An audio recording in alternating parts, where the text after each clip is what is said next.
Halo Sehat, info kesehatan berbasis ilmiah dari hasil riset, review tim medis, dan juga dokter. Jangan lupa subscribe. Badai sitokin atau cytokine storm ada suatu kondisi saat pelepasan sitokin oleh tubuh yang sangat cepat dan terlalu berlebihan di dalam darah. Sitokin sendiri adalah jenis protein yang mengatur sistem imun dalam tubuh manusia, di mana normalnya sistem imun dengan bantuan sitokin akan mampu melawan berbagai jenis virus dan bakteri yang menyerang tubuh. Ketika sitokin ini terlepas dalam kadar yang terlalu banyak ke dalam darah, sel imun akan terpengaruh. Sebagai akibatnya, sel imun secara keliru menyerang sel dan jaringan tubuh yang sehat. Tubuh pun menjadi mudah mengalami radang dan berpotensi besar menyebabkan kerusakan organ-organ vital dalam tubuh. Badai sitokin ini juga kini lebih dikenal sebagai salah satu komplikasi pada COVID-19 yang dapat berakibat kematian. Penyebab badai sitokin hingga kini masih diteliti dan dipelajari lebih lanjut, sehingga masih belum terlalu jelas. Namun beberapa faktor ini diduga kuat berkaitan dengan timbulnya kondisi badai sitokin. Penyakit autoimun. Penderita penyakit autoimun memiliki resiko lebih tinggi dalam menderita badai sitokin. Umumnya, badai sitokin menjadi sebuah kondisi komplikasi yang dialami pada penderita artritik, idiopatik, juvenilis sistemik. Tak hanya itu, penderita penyakit lupus juga memiliki resiko sama besar untuk mengembangkan badai sitokin. Untuk kaitan dengan penyakit autoimun, diketahui bahwa badai sitokin memiliki istilah lain, yaitu sindrom aktivasi mikrofag. Terjadinya badai sitokin dipicu oleh adanya penyakit autoimun lebih dulu, terutama jika disertai pula dengan infeksi. COVID-19.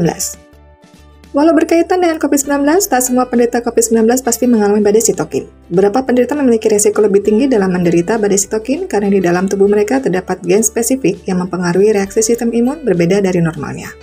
Belum diketahui pasti bagaimana COVID-19 mampu menjadi pemicu badai sitokin.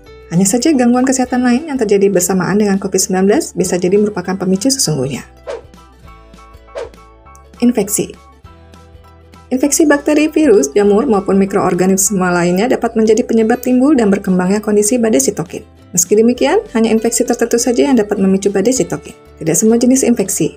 Virus influenza A atau jenis virus yang umumnya menyebabkan flu biasa merupakan salah satu pemicu utama berkembangnya badai sitokin, terutama jika flu yang dialami tergolong sangat parah.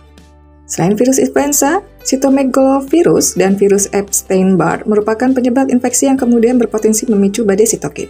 Virus SARS-CoV-2 adalah salah satu jenis virus yang walaupun belum diketahui jelas penyebabnya, diketahui mampu menjadi penyebab berkembangnya kondisi badai sitokin. Gejala badai sitokin bermacam-macam dan akan berbeda-beda pada tiap penderitanya. Rata-rata gejala yang muncul bersifat ringan, namun ada pula yang sampai lebih berat dan mengancam jiwa. Pada penderita COVID-19, badai sitokin menunjukkan gejala berupa sesak nafas dan demam. Ketika pasien COVID-19 mengalami kedua hal tersebut, maka pihak medis akan memberikan ventilator atau alat bantu pernapasan.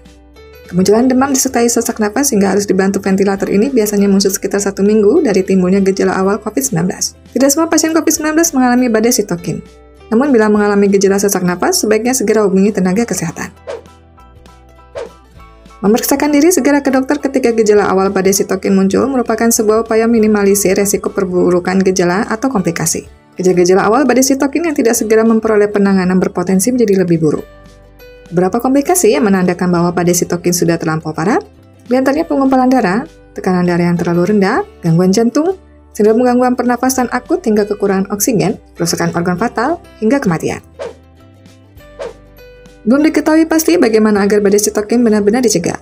Namun setidaknya dengan deteksi dan penanganan dini, peluang untuk pulih kembali jauh lebih besar. Bagi penderita gejala COVID-19, supaya terhindar dari badai sitokin, lakukan isolasi mandiri secepatnya atau segera ke dokter memeriksakan diri apabila mengalami pilek, batuk, demam, anosmia, sesak nafas, gangguan pencernaan, dan kelemahan tubuh. Tetap lakukan protokol kesehatan yang baik untuk memutuskan rantai penularan COVID-19. Demikian penjelasan mengenai badai sitokin. Semoga pembahasan video ini bermanfaat. Dan jangan lupa untuk tulis komentar di bawah. Info yang kami berikan telah melalui validitas informasi kesehatan yang aktual dengan pendekatan ilmiah. Direview tenaga ahli dan dokter. Jangan sampai Anda melewatkan info kesehatan yang krusial dan mungkin dapat menyelamatkan keluarga dan teman kita. Jangan lupa subscribe dan nyalakan lonceng notifikasi agar tidak ketinggalan info dari Halo Sehat.